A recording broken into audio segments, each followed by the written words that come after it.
session of this year's Church Times Festival of Faith and Literature. For anyone who doesn't know me, my name's Sarah Merrick. I am the editor of the Church Times and I'm also the festival director. And it's a great...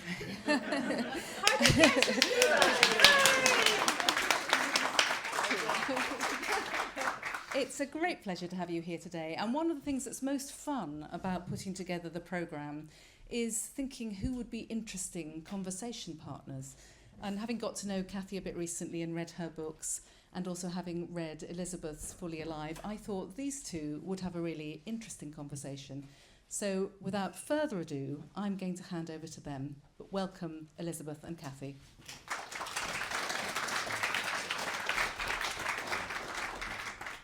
Thank you very much, Sarah. It's such a pleasure to be here. So welcome to all of you, and welcome to Elizabeth. I just feel very thrilled to be in Winchester to discuss these matters of Elizabeth's book. So I drove up from Cornwall this morning. I probably had the longest journey, unless anyone wants to... No? All right. Where? Penzance. Well, there we go. So I was in Falmouth. If we'd known, we could have, anyway. So I'm new to Winchester. So it's very funny when you come and interview someone, but you're in a place you don't know. It feels a little bit odd welcoming everyone to the new place. But because that is my job, I'm going to fully inhabit it. And I'm going to say, can we all then please welcome Elizabeth to Winchester and give her a round of applause?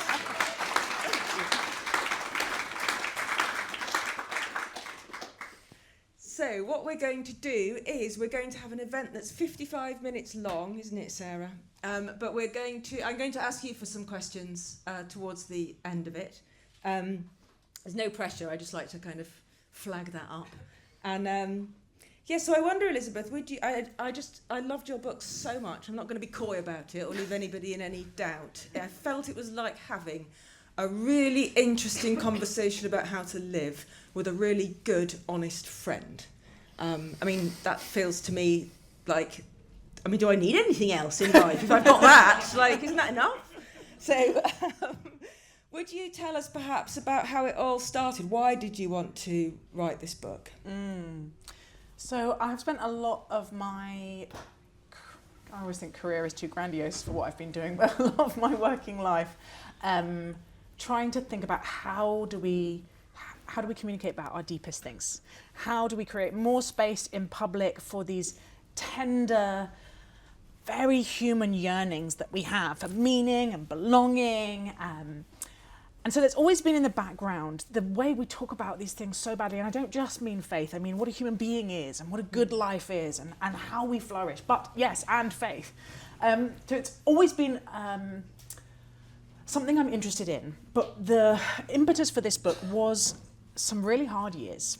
Some really hard years in my own life and some really hard years in the life of the world where I just felt very untethered and very overwhelmed by the sense of the future disappearing and a sense of needing what I came to call spiritual core strength. I needed more steadiness. I needed some deeper roots. And I had become a Christian in my teens and then tried to walk away, been a terrible atheist, slightly to my surprise, ended up back in church.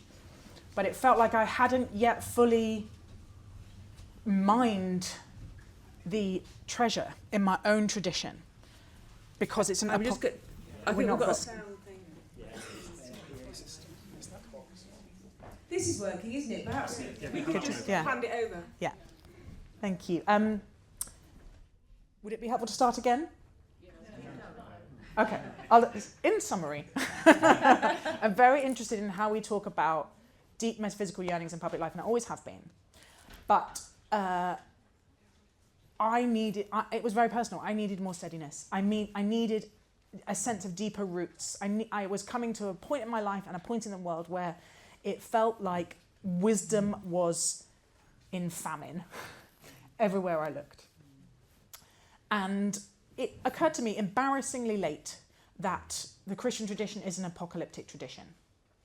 And I was hearing this phrase a lot, feels like the end of the world. I don't know if you hear it. I think it might be a generational thing, that if you speak to people in their teens and 20s, that is a very common way of narrating their life and their experience, and it's not unknown to me.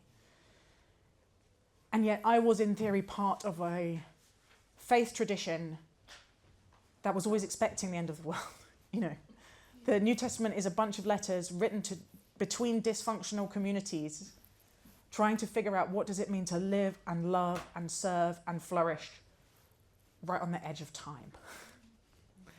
And so I went looking for myself.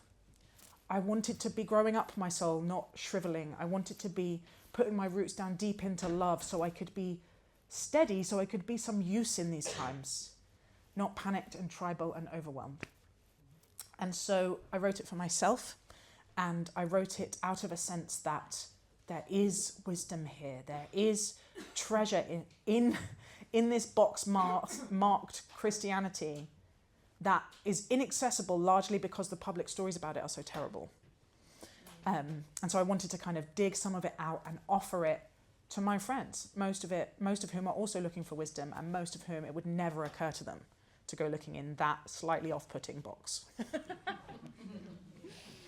And that's wonderful, thank you. There's a bit you said, and I was just reading the first few pages, and I was just thinking like, oh yes, this is so exactly how I feel.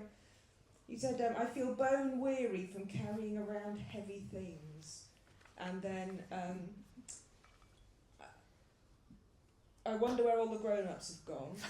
They don't seem to be leading us. I am longing for there to be more people I can trust who reliably act with integrity. And I just thought, you know that thing about Mary Tudor saying when she died, Calais would be engraved on her heart? I thought, this woman's just seen what's been engraved on my heart for the last few years. I didn't even know it was there. But that's kind of like what I felt all the time, is yearning for other people to behave with integrity. And like, what do I do if they're not behaving with integrity? I don't want to start not having... So, and then you talked about, I'd like to put the apple back on the tree, please, because the knowledge of good and evil is just too damn painful. So would you perhaps tell us then about how you set about, because I was really interested in the structure of the book, and what happened after these very encouraging first few pages wasn't that you then explained to me, well, there's all sorts of things you didn't do, and I'd like you to tell us what you did instead. Thank you. It's a very kind of pragmatic publishing industry story, really. I'm very, very grateful to be represented by an extraordinary agent called Sophie Lambert, who took me on because she liked my voice and then did not run away when I said, I think I want to write a mainstream book with theology in it. She is not at all religious herself, is quite sceptical about the whole malarkey. But the process was I began writing some essays, some things about attention, about consumerism and individualism and community, these things that I felt like my tradition had some things to say about, but it was a mess, it was all scattered. And she said, you need a structure, you need something to hang on. It's a very classic thing with book writing, as I'm sure many of you know. And I sat down and I went through all these different things. I was like, it needs to be relevant to the theme, but not off-puttingly religious. It needs to be, what can it be? And I was sort of looking at the themes, and then I saw it, and I went, oh no, it's the 7 deadly sins. No, I'm not writing about sin. I'm absolutely not trying to write a mainstream book about sin. That is a terrible idea. No one is going to read that book. But it wouldn't go away. And I eventually felt very grateful for it, because this concept of sin, and forgive me for those with delicate ears, but I'm not going to bleep it out, and I draw a lot on Francis Bufford's definition of sin, which is the human propensity to fuck things up. And that fact of our lived experience, our tendency not just to be broken, but to break things, the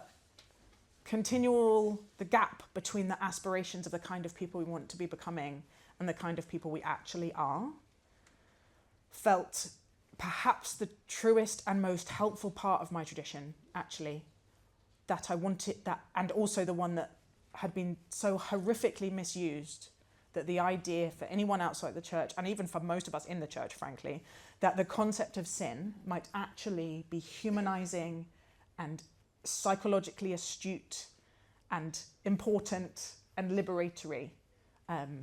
I found myself wanting to make that case unexpectedly, and it's gone much better than I expected.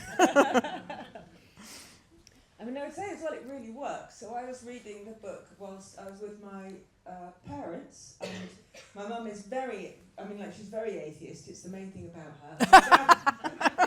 My dad always says he's an atheist, whereas my opinion about my dad is he's not so much doesn't believe in God, he just doesn't like him. He grew up in Catholic Ireland, and then my son's is 15, so he's sceptical about everything. I started reading them out bits. They were all watching the football, and I was reading the book with a pencil. This is quite often what we do. They like football, I don't. I'm a football atheist. And I just started reading bits out, not because, for no other reason that I thought they would find them interesting. And of course, they did. And then this whole idea of that, and I said at one point, I said, this is great, this stuff about sin, I said, because I get to the end of every day feeling like a failure. Like I failed at so many things, and feeling like a failure is pretty horrible.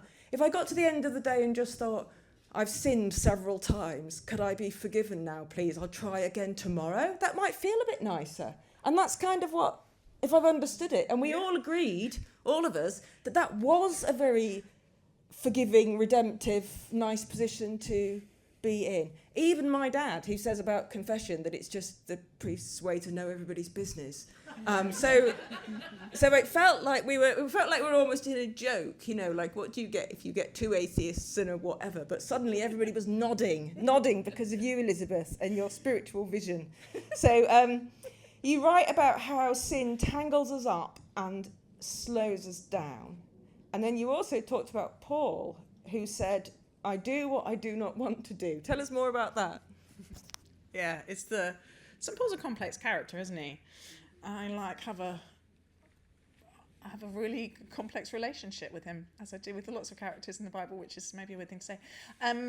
But yes, the moment that I fall in love with him again and again is when he says, I do.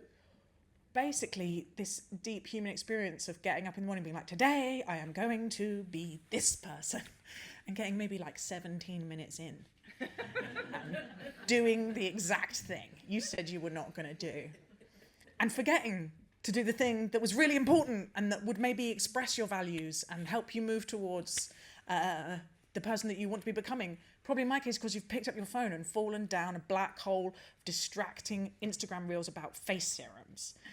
And that honesty, and I think what I see in kind of the alternative, we live in such a complex culture, and there are many, many cultural stories being told. But the one that is, for some good reasons, nervous for the concept of sin, because of the way it's been misused, the alternative seems to be that we are just perfectible. And if we try hard enough, or get the right life hack or the right product, usually product, then we can definitely be these perfect people that are the people that we want to become. And it's just a lack of willpower or access to funds that is stopping us. And I think that's deeply damaging and less true to human experience than saying we have this original glory and this original sin. We are beautiful and beloved and so feeble and so fragile and just ridiculous and tender. And that kind of David Zahl calls it a low anthropology, that lowering our expectations of ourselves and expecting to find some darkness in there and then having somewhere to go with that darkness does I do think it is better. Yes, and I'm looking forward to getting more into it. I'm always looking forward to the end of the day now, where I can think oh yes, really shouldn't have done that, and of course I'd failed to do that again and again and again. Tell us about, so then the other bit that I then went on to read out was about resume virtues and eulogy virtues, which we all loved. And I think possibly if there was one page in the book that I would just give out at the train station so that we could all think about our lives. And there's just something about modern life, isn't there, I think, where consumerism, the secularization of it, but with nothing to replace, or bad things that replace it. It was just so useful and focusing, I thought. Would you tell us more about it? Yeah, so this is, I'm quoting David Brooks here, pardon me, the New York Times columnist who has written a lot about character. I think it's from his book, The Road to Character. And it really sums up a theme that's running through the whole book, which the language I use for it is formation, which will be familiar to a lot of you. It's a kind of generally known term in Christian circles, particularly in Catholic circles, actually, and the Jesuits are the ones with the most kind of structured, thought out material around this. But for most of the people I'm trying to speak to, they've never heard of formation, but they do understand the concept of who are we becoming. And who we are becoming is a product, I think, of what we pay attention to repeatedly and who we are in relationship with. And what, actually, I think probably religious practice in general, but my experience of my Christian faith is that it gives me a space where I can be more intentional and take some more agency over whom I'm becoming. Because spiritual practices are practices of attention, and they are practices of relationship, of being in community with other people. And David Brooks' theory is that if you don't have that, the kind of person that you'll be becoming is essentially just responding to the market. He talks about, at your funeral, what do you want people to say about you?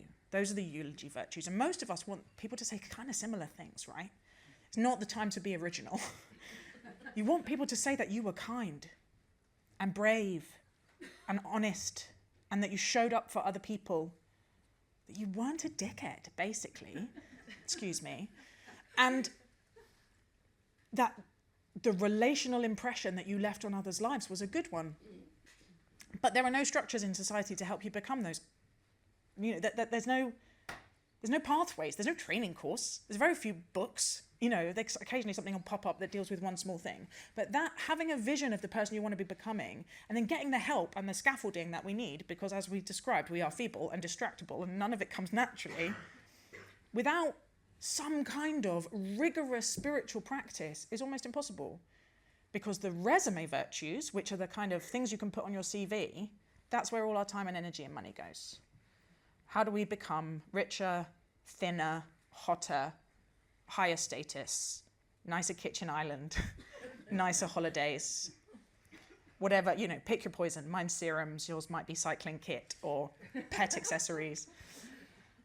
And that realization that if I'm not careful, the kind of things people will say about my funeral are not what I hope they would be, is what prompted a lot of this sense of I want to be intentional about my formation and the things that I want to be moving, I want to be becoming the kind of person the world needs. I hope it's not just ego, because I like to imagine, you know, a packed church with people talking about how fabulous I was. It's because the world needs us to have integrity. We need each other to be kind and brave and honest, and that is how we all flourish. So yes, this sense of keeping who we're becoming at the heart of things and noticing actually how a lot of things are deforming us, not forming us towards the kind of people we want to be. It just became obvious how much of that's what I value about being in an explicitly religious tradition. I think as well, if any of you have children in your lives who are going through the education system, and I've known this for ages, that I've just thought there's something obscene about the fact that my life is so hard because I can't get my dyslexic child to do this exercise, which means that I then get all these notifications about how he's failed and I failed. They come on Sunday mornings as well, which for ages I've been thinking, you know, Sunday morning, that's when I'm going to get the email message which says your child has not yet started their homework, encourage it. I also get texts from Direct Line on Sunday mornings. And I always feel well, it's not easy, is it? Keeping and I realise that, and what I hate about the whole thing is that then it's a system that then becomes about all the children in it. They've somehow got to perform in a particular way that's being asked of them. And I think that we could all talk to all of them more about eulogy virtues. Yeah. And that's the scaffolding, right? It is. I said to my son, you've got amazing eulogy virtues. And it was just this great moment, because of course his grandparents are very worried about him. So although it sounds ridiculous, our lives being negatively, I know it's I think all the time, I'm not in Gaza, why am I so upset about these homework app notifications? But of course I'm upset because it's failure, isn't it? And it's fear. Then he won't be able to earn money. What happens if he doesn't get any GCSEs? What's he going to do then? And of course none of it actually matters, which I have been desperately trying to keep front and centre of my own head for what feels like years. And it was in that moment reading that I thought, this is like the Post-it note version I can put on my own head so that when I look in the mirror, I can just kind of keep myself steady a bit. So it's sort of incredibly helpful. Would you, and then we can move on to some of the sins, would you tell us about Evagrius of Pontus? You chaps might know all of this, but perhaps quickly for any of us who... Actually, maybe I could ask, I'm curious. Does everybody know who Evagrius of Pontus is and why I'm mentioning them? No? Oh, good, you see. Some people do.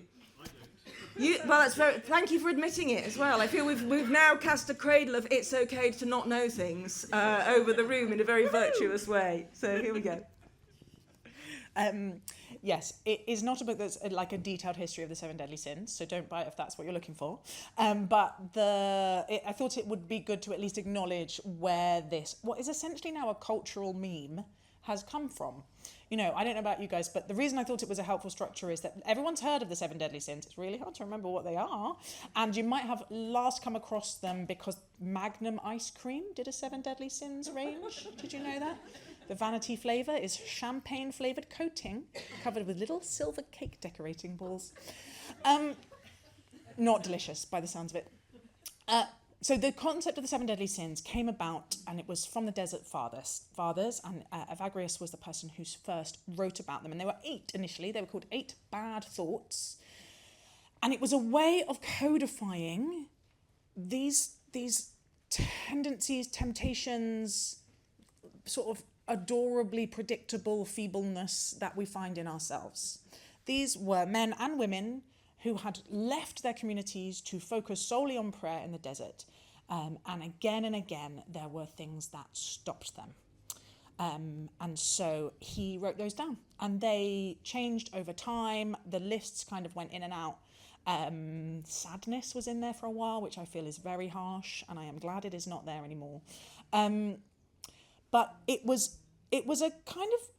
What's that thing that gets used, and there's some controversy about, the book with all the psychological disorders in that people reference?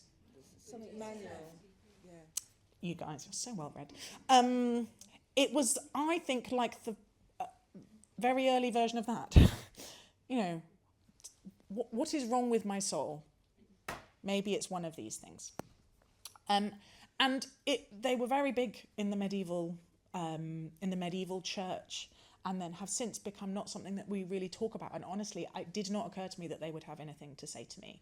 But the psychological acuity Evagrius and his buddies had developed by paying attention to their inner world is remarkably fresh and applicable now.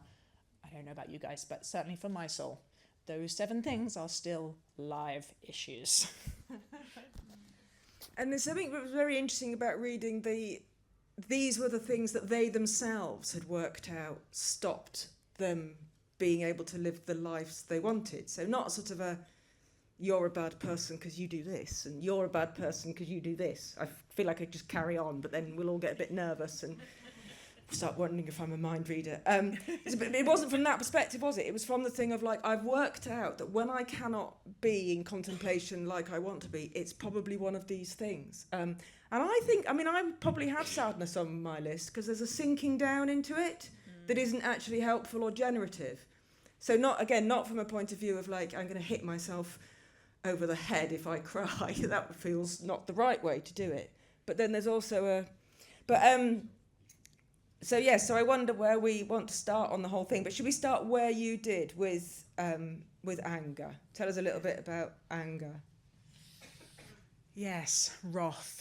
Wrath, I flagrantly redefine as the subset of anger that disconnects us. And the thing I didn't say about my definition of sin is that it is basically disconnection.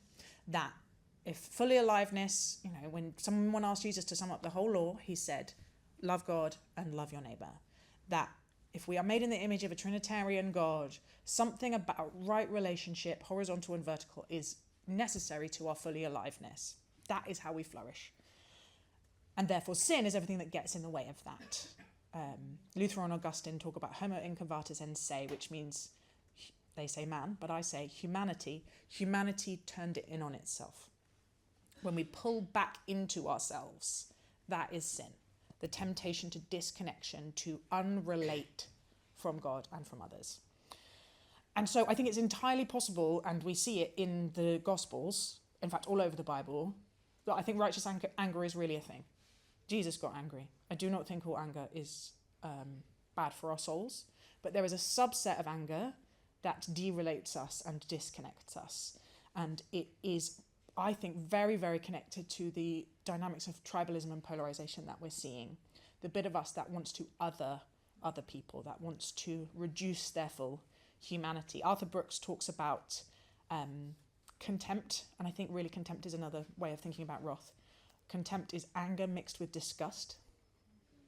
And whenever we're feeling that mix of emotions, I think there is soul danger abroad, because the vision that I see in the New Testament is of both a God in God's self, relational, who comes towards us in relationship, and then Jesus, who crosses all these tribal boundaries flagrantly and does not seem to feel disgust at anyone, and particularly those who other people feel disgusted by. He actively honours and affirms them and moves towards them. And the Christian nonviolent tradition based in the New Testament around don't just love your neighbours but love your enemies. Bless those who persecute you, bless and do not curse.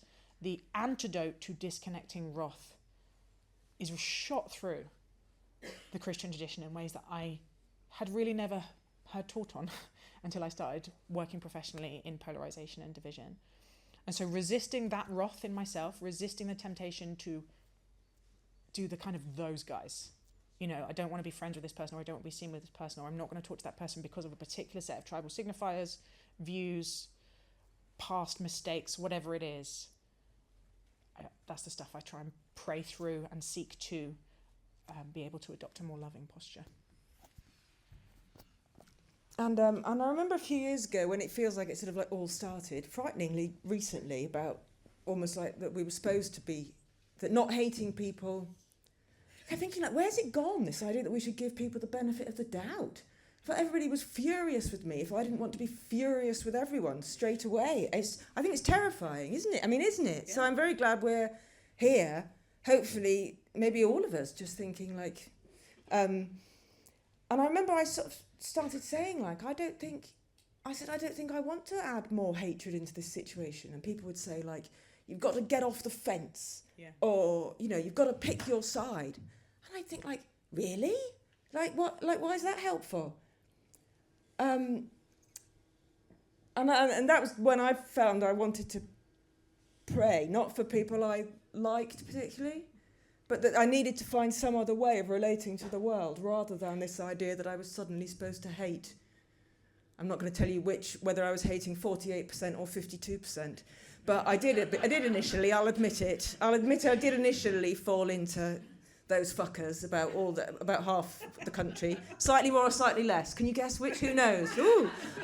But more quickly, I think, possibly than other people. That sounds a bit prideful, but I just did. But it's more that nobody else was saying it. I found myself being really confused. I thought, I'm not sure it's the right thing. I think this might be a trap. Why do I hate half the country? I'm not sure it's good that I now understand how Northern Ireland went incendiary so quickly, because it feels like this could happen like on my avenue. You know, I'm not sure this is a good thing.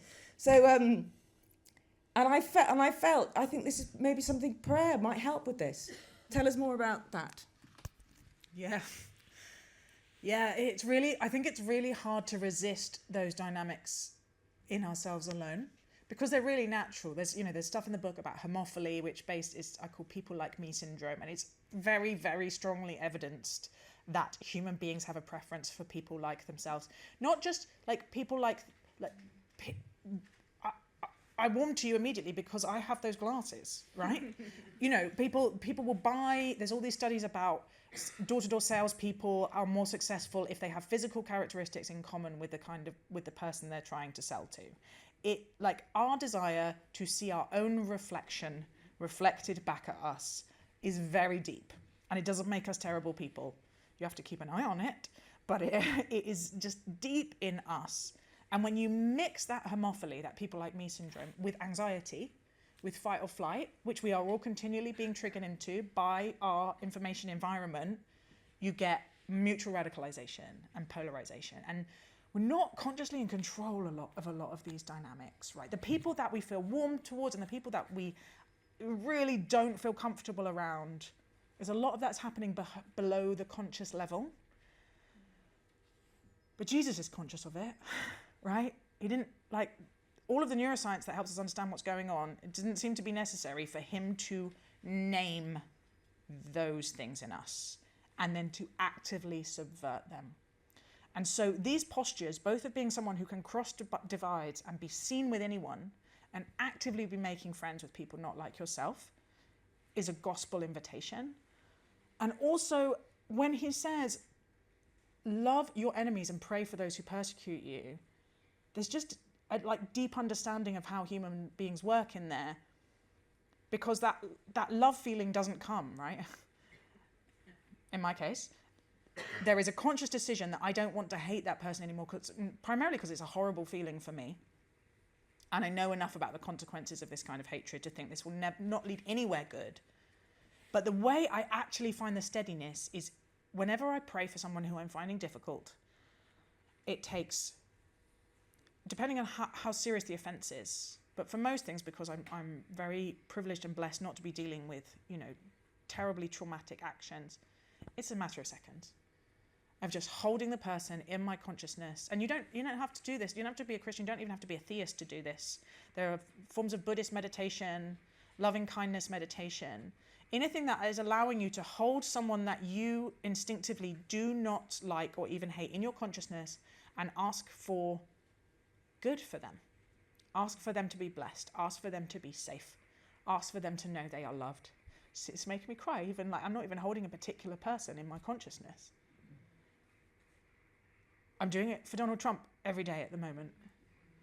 Would the scared, wounded little boy in him that is causing such collateral damage, apologies for those of you who see him differently, I'm not going to pretend that I do, I share, but we can still be friends.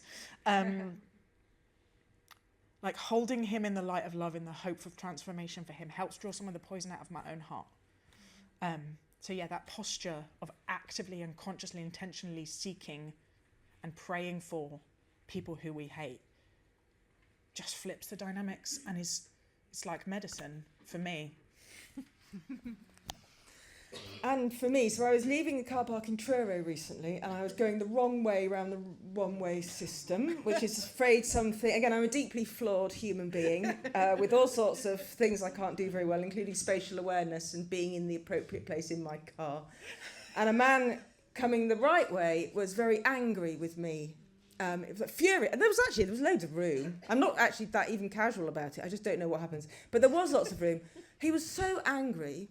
And I actually don't like making people angry. I want to make everybody feel better. I felt very upset. I was very upset. I was quite shaky. And anyway, and I'd initially, when I'd seen the car was coming the other way and I'd realised I was going one way, I'd started putting down my window because I wanted to say to the other person, oh, I'm sorry, I'm going wrong. How are you supposed to get out this car park anyway? Because I don't even see how you would get out of it not doing it wrong. But then, of course, I saw his furious face and I put my window up again. And then I was driving off, feeling all sort of shaky and difficult, and because I'd had quite a nice time in Truro, even though it was raining, and life's hard. And I felt very despairing because this man was so horrible. I thought, how can I cope in this world where people are so incandescently rageful over something like this? And then I thought, I wonder what would have happened if I carried on putting my car window down. And what if I just said to him, you don't want to be like this, do you? What's happening in your world that makes you like this? And then I decided I'd pray for him. I felt much better. It's the medicine. I felt much better. I no longer felt full of despair at the state of humanity. I felt much better. Admittedly, when I told everybody else this story, they said, don't start winding down your window to talk to angry people in car parks. But it was it's that, isn't it? Yeah. So it's Donald Trump, but it's also angry car park man. But it is also that transformative thing that it just made me feel better. Like, it was genuine. I didn't try to make myself feel sorry for him so that I could feel better, but it just but I did. And every so often he pops into my head, and do you know what I genuinely think? I think, oh, I hope whatever it was that was upsetting that man has eased off for him a bit. I hope maybe he gets the homework app notifications. Maybe he doesn't want to not know what to do about his dyslexic kids. And you know what? I mean, all true. I'm going to come to questions quite soon, but let's pick one. What do we particularly like out of the list of sins? I think we could... I'm actually going to jump to gluttony because, as well as everything else, I'd like you to tell us about C.S. Lewis and infinite joy. Oh, what a lovely teeing up. Yes, so the deadly sin of gluttony, as I am playing fast and loose with all these all the way through, I'm reflecting on it as basically addiction. That anything we are doing to numb ourselves is in that bucket for me. That the disconnection that's happening in gluttony, or drinking too much, or working too hard, or doom scrolling, or porn use, or whatever it is essentially a disconnecting from our own soul and what we actually are longing for, like our deepest hungers and what we really need to flourish. And in all the chapters, I'm trying to move from the kind of sin, the temptation to disconnection, to what could we be moving towards instead? So in wrath, I'm talking about moving towards peacemaking, and in acedia, which is distraction, I'm moving back talking to attention. And in gluttony, I started writing, I was like, well, the opposite of gluttony is sobriety, but I have no positive associations with that word, which probably tells you something about what I need to be working on. But it felt not enough somehow, right? As a pull into connection and into relationship, it felt neutral. And actually, there's a lot of talk in the recovery movement about what addictive behaviours are masking is a longing for transcendence, is a longing for the ecstatic, the awe. Carl Jung talked about spiritus contra spiritum, that the reason that God, however you understand God, is so central in the recovery movement is it's the only thing strong enough to pull you away from that temptation to numb and disconnect into being actually fully awake and fully alive in the world. And this sense that I think when I am indulging in whatever gluttonous habits I'm into that day, it is a denial of what I really need, which is the self-transcendent moments, in my case, of worship and of contemplation of the beauty of the love of God. And this makes all kinds of sense, and the chapter ends with that famous quote from C.S. Lewis that many of you will know about: we are too easily satisfied. We are too easily satisfied. We are like the children who are playing mud pies in the slums because they don't even know about the possibility of a trip to the sea. And that sense of, I don't want to be satisfied with petty numbing behaviours when I am made for relationship with the creator of the universe, with something more beautiful and more awesome and more glorious than I can even imagine. Thank you very much. And again, I felt it really underlines what I felt is one of the things I got so much from the book, which is that it's not a list of ways in which someone else is policing us or telling us what to do. It's a reckoning with how we as humans are likely to go astray, and with some helpful guidance about how we could not do that, so that we might be able to, look up and be connected to other things. So I'm going to ask for questions. Do we have another microphone, or shall I run around with it? I'll run around with it. Are you sure? That's very nice, thank you. So who would like to ask a question? Yes, I've got one straight away over there. We'll go over there first. If I could just ask everyone to make sure you speak close to the microphone. Hello. You talked about everybody needing a form of religious practice to help you to become the person that you should become, or could become. What would you recommend for that? And also, what serum do you use?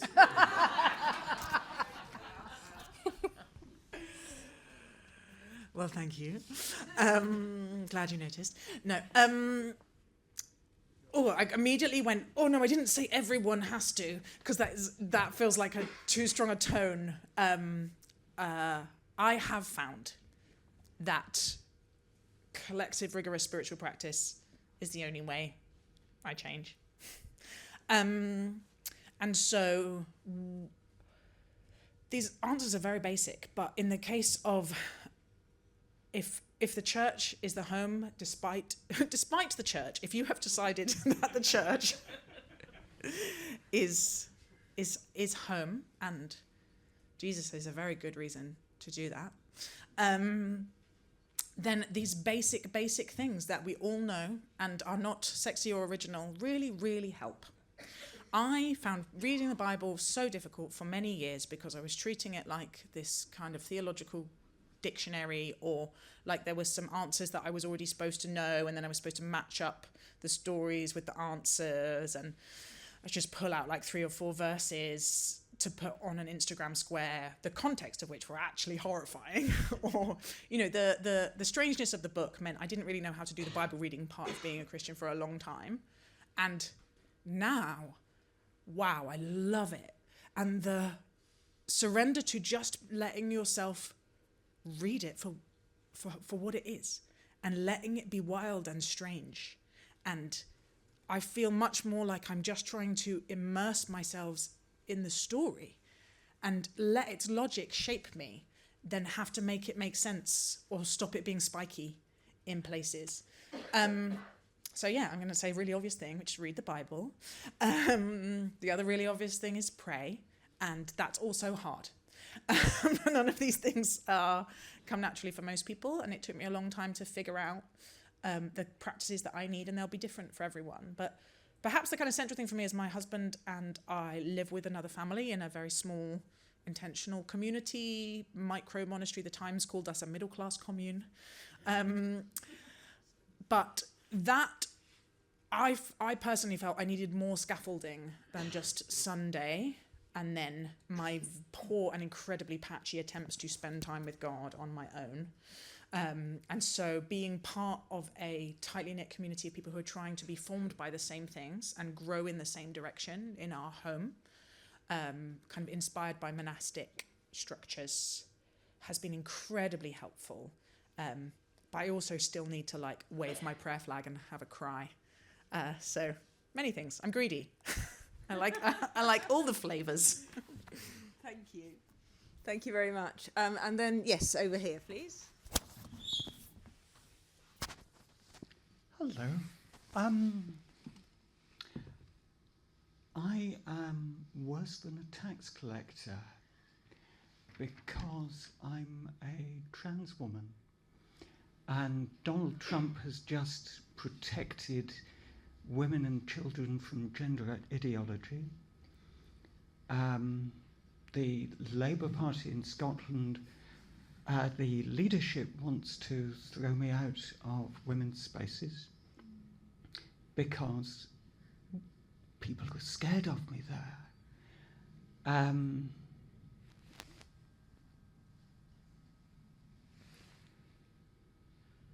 I'm going to be facing people like that. And tomorrow. And when I did it on Wednesday, I said, I am a human being. This is what this is like. I don't feel seen. And I don't know, could you riff on all that stuff and give me some tips or whatever? What's your name? Abigail. Thanks, Abigail. Thank you for coming. The honest answer is I don't know that I can, in that I would like to just listen more to you. It feels like my experience means I don't have any qualifications to be able to speak into that experience. From my explorations in pain and exile and these tendencies in us to other and dehumanize the people around us, none of that surprises me. I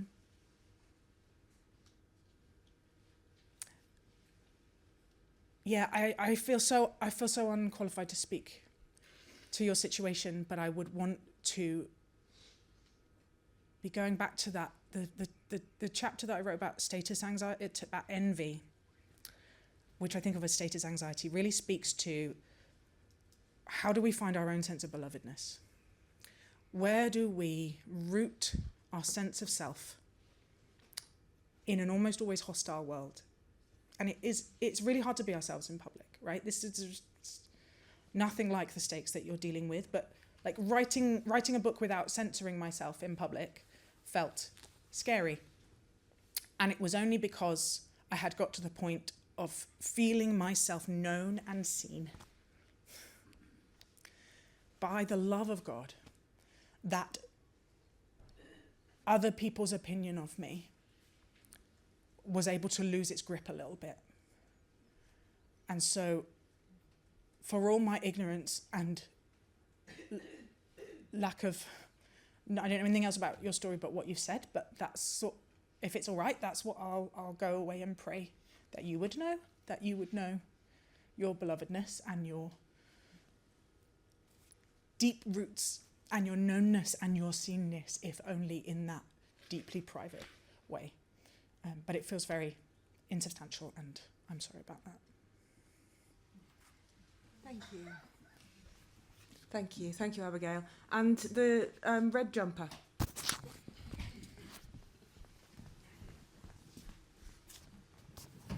So my son's get out of church free card is, he says, Dad, St. Paul says, if Christ did not rise from the dead, your faith is in vain and my faith is in vain. I don't believe in the resurrection, Dad, so I don't have to come to church with you. And listening to you, you clearly, your scaffolding has a creator God and Jesus as a teacher. But I just wondered if there was anything that, if it all turns out that actually there isn't life after death, does it really matter in terms of what the Bible and all of that teaching means to you in your life as a human being now? And then I have a quick one for the other lady. I'm a bit concerned about this kind of collective punishment you're subjected to. Do you get to do detention if your son doesn't do his homework? Who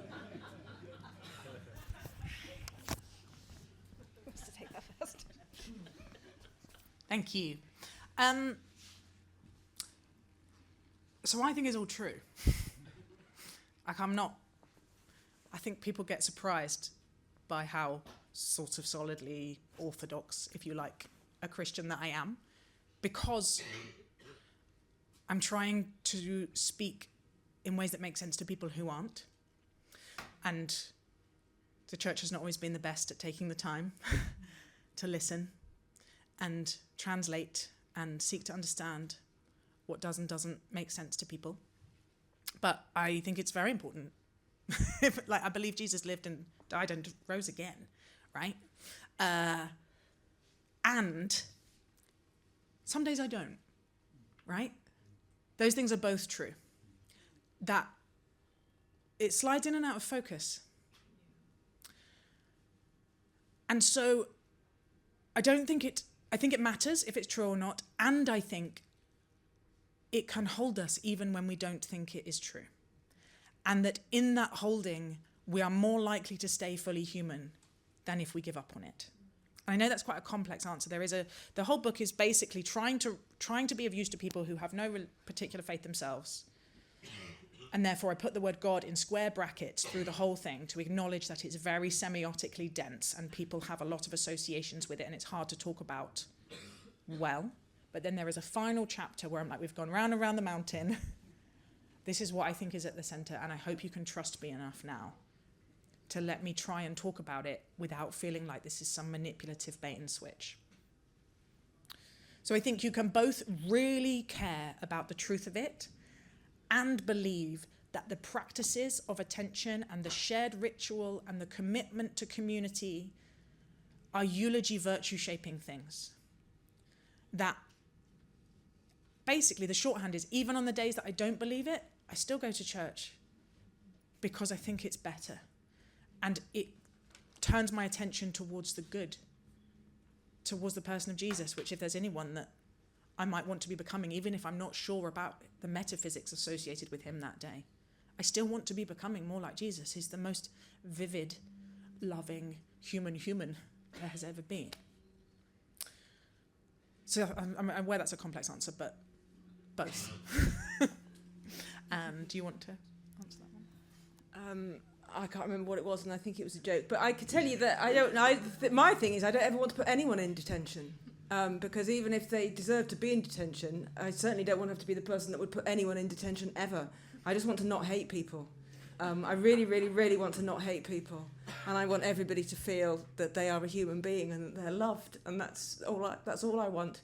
And I think that there's something about having to understand it all that's very off-putting, actually. And then the idea that unless you can understand it all and justify it all and rationalise it all and make sure that, 82% of the people in this room feel this way, and what do the other people think, and defend various other things that people have said, and then, oh gosh, if I believe this and this other person believes this, but they've said this horrible thing, what does that do? All of that, very, very distracting in lots of ways, I think.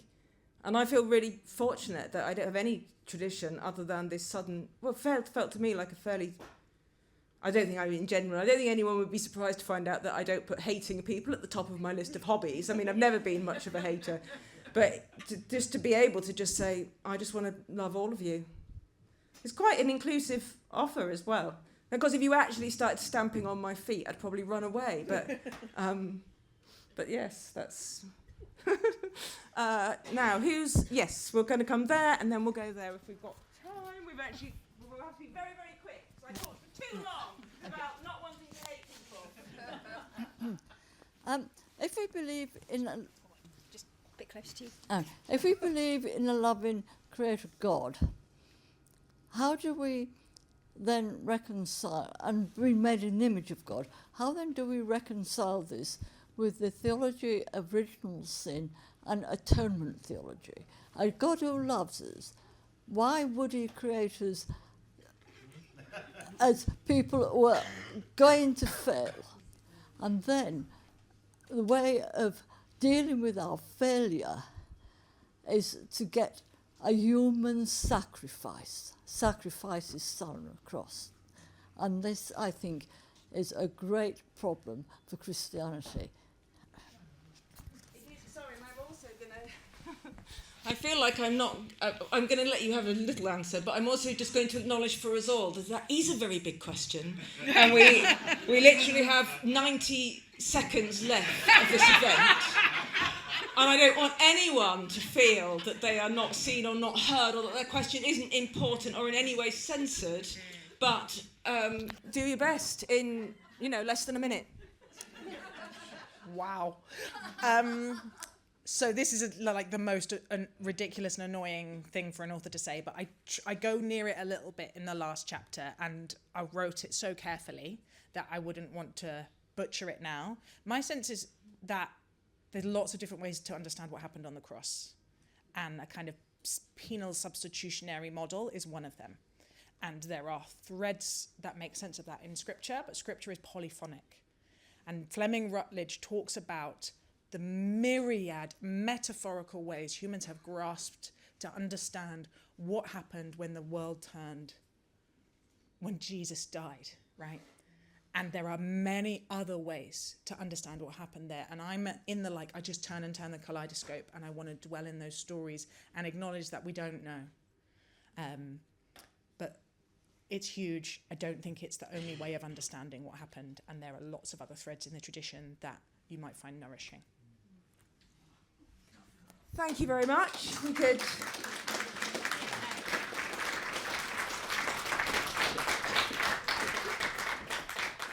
You've all been very delightful and lovable. I, of course, would be very interested if you wanted to... I mean, it's a shame we couldn't go around the room and ask which of the deadly sins you felt most prone to. That would have been a nice thing to do. Or, you know... all that kind of thing. So, so thank you to all of you for being here, and thank you to Elizabeth for writing this very thought-provoking book. Elizabeth is now going to sign books. I'm going to hand over to Sarah. She's going to hustle Elizabeth out at the speed of light to the signing place. So let's just, Sarah, well, actually, Sarah's probably going to say something. I was just going to thank you both for a fantastic session. Thank you. I knew the conversation would be good, and that was great.